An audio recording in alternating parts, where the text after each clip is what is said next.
అత్యుత్తమ ప్లేస్మెంట్స్ తో ఎంఎన్సీ కంపెనీలలో ఉద్యోగమే లక్ష్యమా? ఇంజనీరింగ్ చదవాలనే మీ పిల్లల కలని కేజీ రెడ్డి కాలేజ్ తో నిజం చేసుకోండి. నేను హైదరాబాద్ నుంచి పోయేటప్పుడు ఒక బస్సు పోతుంది, కొన్ని వెహికల్స్ పోతున్నాయి. జన్గాం బస్ అనుకొని బండి ఆపి కనుక్కోనికి ప్రయత్నం చేసిన. అది తొర్రూరు బస్ అట. అది ఇంకో క్యాంప్ రాజకీయం. నాకు తెలియక వాళ్ళు యాక్చువల్గా మా వాళ్ళని బండి ఆపి అరే బస్సు ఆపి అడగండి రా ఏడికి పోతుందంటే నీకెందుకు రానంట వాడు. ఎవడు అటు మామూలు మర్యాద అడిగిరట. ఏడికి సార్ పోతే నువ్వెవడు రా అని అంటే రారా భయ అనుకుంటారు చెప్పకపోతే. తీరా అందులోకెళ్ళి దయాకర్ రావు గారు ఇట్ట ఊపుతుంటే చెయ్యి పోండి సార్ అని చెప్పిన మాకేమొద్దు మీరు చక్కగా ఓరి తొర్రూరుకని. అక్కడ కూడా ఏం చేయలేదు. నేను ఓన్లీ ఆ కేసు ఫైల్ అయింది, అమ్మాయి నిజమే కనుక్కున్న తర్వాత పోలీసు వాళ్ళు ఆపిర్రు పల్లగారిని ఎక్కడ ఎంట్రన్స్లో. ఆ అమ్మాయి వచ్చి ఓపెన్గా చెప్పింది ఐఎమ్ నాట్ కిడ్నాప్డ్. ఎస్ ఎన్నికకు వచ్చినాం. కానీ ఆ రోజు ఏం జరిగిందంటే పల్లాగారే మా దాంట్లో ఇద్దరిని కవర్ చేసిండు. ఆ రోజు ఎన్నిక జరుగుంటే మేము పల్లా మేనేజ్మెంట్కి దెబ్బతినేటోళ్ళం. ఇప్పుడు తెలిసింది మా 16 మంది అభ్యర్థులను లోపల పంపించేటప్పుడు ఒక ఆమె మీద మార్నింగ్ బ్రేక్ఫాస్ట్ మీటింగ్కి నేను పోయినా. ఆమె ఏమంటుంది ప్రతిసారి అంటే సార్ మా ఆయనతో ఒకసారి మాట్లాడండి సార్ మీరు అంటుంది. నేను సీరియస్ తీసుకోలే. నాకు ఈ వాళ్ళ బస్ క్లియర్ అయ్యి వాళ్ళ 16 లోపలికి పోయి మా 16 లోపల పెట్టి ఆమె మీద డౌట్ వచ్చి పిలిచినామని. ఏం మాట్లాడాలి మీ ఆయనతో? మా ఆయనతో మాట్లాడి వాళ్ళ ఆయనకు ఏదో డిమాండ్స్ ఉన్నట్టున్నాయి, అవతల సైడ్ నుంచి ప్రొవోక్ చేసారు. అది రియలైజ్ అయినా నేను. ఆ రోజు ఎన్నిక జరిగితే డెమోక్రసీ ఆమె మా కాంగ్రెస్ అభ్యర్థి. ఆ రోజు ఎన్నిక జరుగుంటే ప్రజాస్వామ్యం కూని ఏదన్న ఉద్దేశంతో ఆ రోజు నేను 80% ఎఫ్ఐఆర్ అయింది వాస్తవమా, ఎఫ్ఐఆర్ పెట్టినోడు ఎవడు తెలుసుకోవాలని చెప్పి ఒక్క 24 hours టైం అడిగిన ఎలక్షన్ కమిషన్, అదే రిటర్నింగ్ ఆఫీసర్. ఈయన అన్నాడు కాబట్టి ధర్నా చేయాల్సి వచ్చింది. ఎందుకంటే 80% నేను జిద్దుకు తీసుకున్నా. ఇప్పుడు కనుక ఆ రోజు ఓటింగ్ అయ్యి ఉంటే we would have lost. But I don't want at any cost.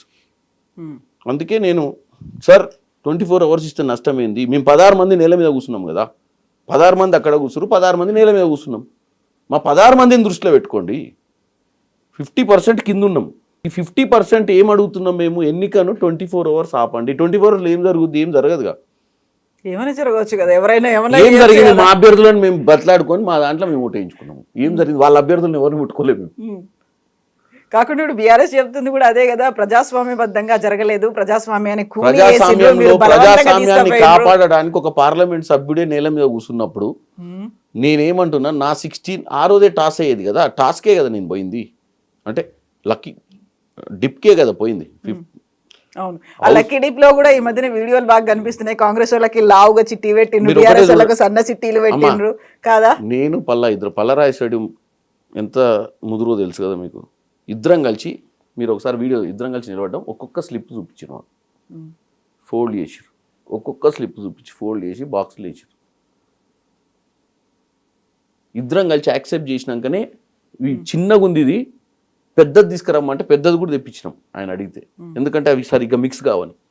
ఎందుకంటే ఇంత ఉన్నాయి, చిన్న బాక్స్ కంటైనర్ చిన్నగా ఉంది, పెట్టినప్పుడు అవి వెనక ముందు తిరగవు, డోల్ మిక్స్ కావు ప్రాపర్. కానీ బకెట్ తెప్పించినాం. బకెట్ బోర్ లేచి మళ్ళీ అన్లేసి దాని మీద ఒక అట్ట పెట్టి అటు ఇటు తిప్పి తీసిండు. పైన భగవంతుడు మా సైడ్ ఉండు. కాకపోతే ఈ వీడియోలు కనిపిస్తున్నాయి, సోషల్ మీడియాలో తిరుగుతున్నాయి, కరెక్ట్ కాదా? బీఆర్ఎస్ పార్టీకి ఉన్న ఆస్తే సోషల్ మీడియా ఏమీ లేదు వాళ్ళకు ఉంది ఓన్లీ సోషల్ మీడియా. ట్విట్టర్ మీద కేటీఆర్, హరీష్ రావు ఈ రాతలు ఏది ఉత్తరాలు కాకి ఉత్తరాలు రాసినట్టు రాసుడు, ప్రజల్ని తప్పుదో పట్టిస్తారు. మీరు ఒకటే చెప్పండి, కేసీఆర్ అనే వ్యక్తి 23 ఎన్నికల తర్వాత, 24 ఎన్నికల తర్వాత 26 ఎన్నికలే సింబల్. మధ్యన జరిగినటువంటి జూబ్లీస్ ఎన్నికలు కానీ, మధ్యన కంటోన్మెంట్ కానీ, గ్రామ పంచాయతీ కానీ మనం వర్డిక్ట్ కింద తీసుకోవద్దు, మ్యాండేట్ కింద తీసుకోవద్దు. ఎందుకు తీసుకోవద్దు అంటే సింబల్ ఉండదు గ్రామ పంచాయతీలో. ఆ 2 బై ఎలక్షన్లు consistent to the one single assembly. State mandate ఏంది చెప్పండి ఇప్పుడు? ఇది ఎంత పర్సెంటేజ్ ఆఫ్ ఓట్స్ వచ్చినాయి చూడండి. మేము 23 ఎన్నికల్లో 2% మార్జిన్ తోటి గెలిచినాం.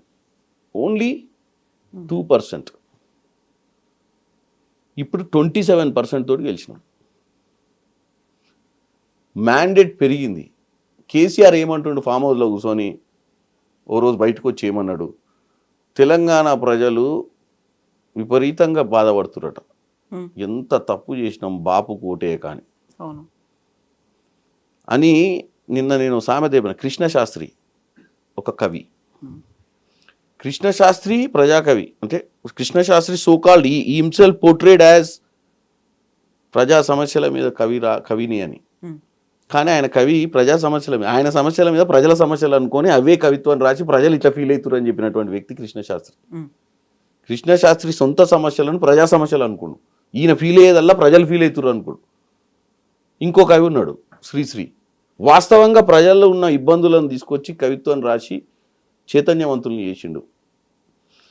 ఈయన కృష్ణశాస్త్రి లాంటోడు. ఈయన ఫామ్ హౌస్లో ఈయన ఫీల్ అయ్యేది ప్రజలు కూడా అట్లా ఫీల్ అవుతారు అని ఈయన ఇమాజినేషన్ అది. ప్రజలు పాపం అన్నం తింటురో లేదో నాకు ఓటేయక, ప్రజలు 3 పూటలు బతుకుతారు, ప్రజలు బట్టలు కట్టుకుంటారో లేదో, ప్రజల పిల్లలు చదువుకుంటారో లేదో, రాష్ట్రం ఎటుపోతుంది, ఎందుకంటే బయటకు వస్తలేడు కదా, అంతర్మదనం పడుతుండు ఎట్టోడిపోయినా అని తెలియక. ఆ ఫ్యాన్ చూసుకుంటా వంటుండు రోజు, దాంట్లోనే అన్ని చక్రాలు తిరుగుతున్నాయి ఆయనకు. జనం ఏమనుకుంటారు అదేమనుకుంటారు అని చెప్పి బయటకు వచ్చి జనం అంతా బాధపడుతున్నట్టు. ఆయన జనాన్ని కలిసింది లేదు, అసెంబ్లీకి వచ్చింది లేదు, జనం మధ్యన పోయింది లేదు, జన సమస్యలు తెలుసుకుంది లేదు, ఎవడు ఎట్లా బతుకుతో చూసింది లేదు. యాక్చువల్గా ఆయనంతలో ఆయన జైలు నిర్బంధం చేసుకుంటు, ఓటమి తర్వాత శిక్షించుకుంటు. నా 10 ఏళ్ళ అధికారంలో నేను ఏమేమి చేసినా రివీల్ చేసుకొని కుంగిపోతున్నాను. బ్రహ్మాండంగా నన్ను అసలు ముఖ్యమంత్రి చేసిరు కదా, మంత్రి పదవి అని చంద్రబాబు నాయుడు దగ్గర నుంచి వచ్చి ఏదో మాయమాటలు చెప్తే నాకు ముఖ్యమంత్రి పొజిషన్ ఇచ్చిర్రు. చక్కగా చేసుకుంటే అయిపోయేది. ఈ పోరాగాలను అమెరికాలో ఉంచితేనే అయిపోయేది. ఈ అవలాగాలను తెచ్చుకున్నా ఏమన్నా మొత్తమే నా రాజకీయంగానే దెబ్బతీసిరు వీళ్ళు చేసిన దోపిడికి. Actual KCR compare to KTR, Harish Rao, వాళ్ళ కుటుంబ సభ్యుల సంతోష్ రావు, ఉమ్, వీళ్ళందరూ, కవిత, వీళ్ళందరికంటే KCR is far better leader. అవునా, ఎందుకట్లా?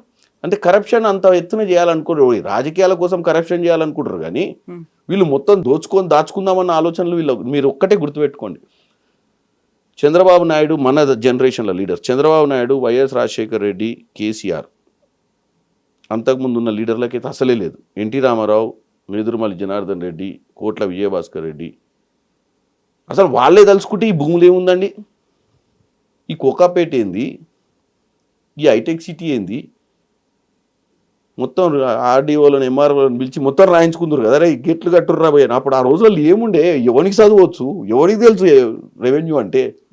బట్ రేవంత్ రెడ్డికి రియల్ ఎస్టేట్ మొత్తం తెలుసు అనేదే కదా.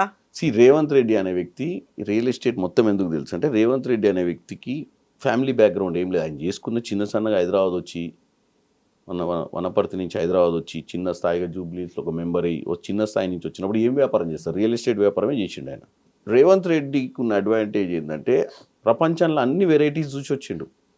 దొంగలు, లంగలు అందరితో ట్రావెల్ చేసుకుంటూ వచ్చి చూసిండు. కాబట్టి ఆయన గవర్నెన్స్ ఈజీ అవుతుంది. ఇప్పుడు ఈజీ గుర్తుపట్టగలుగుతుండు ఎక్కడి నుంచి ఎవరు వస్తుండ్రు, ఏం చేయగలుగుతున్నారు. ఎందుకు అంత ఫాస్ట్గా, ఇంత largest democratic party in the world is Congress party.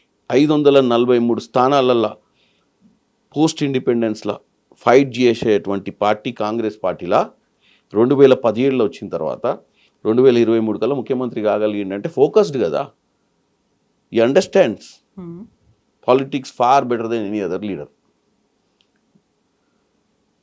ఏమంటారు మీరు, కింది స్థాయి నుంచి ఇప్పుడు లెగసీ ప్రకారం వచ్చే లీడర్కి ఏమైందంటే ఆల్రెడీ అంతా ఎస్టాబ్లిష్ అయినాక వచ్చి గద మీద కూర్చుంటారు. గ్రౌండ్ ప్రిపేర్ అయి ఉంటుంది. కేటీఆర్ అనేటోడికి ఏం సంబంధం చెప్పండి సిరిసిల్లతోటి? ఎప్పుడన్నా సిరిసిల్లలో జెండా కట్టిండా? ఎప్పుడన్నా సిరిసిల్ల ఉద్యమంలో ఉండా? మహేందర్ రెడ్డి సిరిసిల్లాల కేసీఆర్కి కుడి భుజం లెక్క ఉండి ఉద్యమంలో పాల్గొన్న వ్యక్తి. డైరెక్ట్ అమెరికా నుంచి ఊడిపడి రాత్రి వచ్చి ఆయన బీఫామ్ కూడా బిక్కొని నిలబడ్డాడు. ఏ మాట బీఫామ్ రానికి ఎన్ని కష్టాలు ఉంటాయి. ఇదే రేవంత్ రెడ్డి గారు కూడా 2004లో బీఫామ్ అడిగిండు, ఎక్కడి నుంచి, కల్వకుర్తి నుంచి. ఎందుకు లేదు? అదే కేసీఆర్ని అడిగిండు. అప్పుడు అలయన్స్ ఉండే, కాంగ్రెస్ అలయన్స్. జయపాల్ రెడ్డి ఒప్పుకోలే అప్పుడు, కల్వకుర్తి సీట్ ఇచ్చేదే లేదని. ఆయనకు తెలుసు ఒక బీఫామ్ రావాలంటే ఎంత కష్టంగా ఉంటుందో, ఎన్ని అడ్డంకులు ఉంటాయో సామాన్యునికి. సో రాజకీయాల experience make lot of difference. ఒక బీఫామ్ మీ ఇంటికి వచ్చుడు వేరు, ఒక బీఫామ్ కోసం మీరు 100 మంది దగ్గర పోయి బతలాడుకొని 1000 మంది కార్యకర్తలను మన్నలను పొంది బీఫామ్ తెచ్చుకోవడం అనేది డిఫరెన్స్ ఉంటుంది.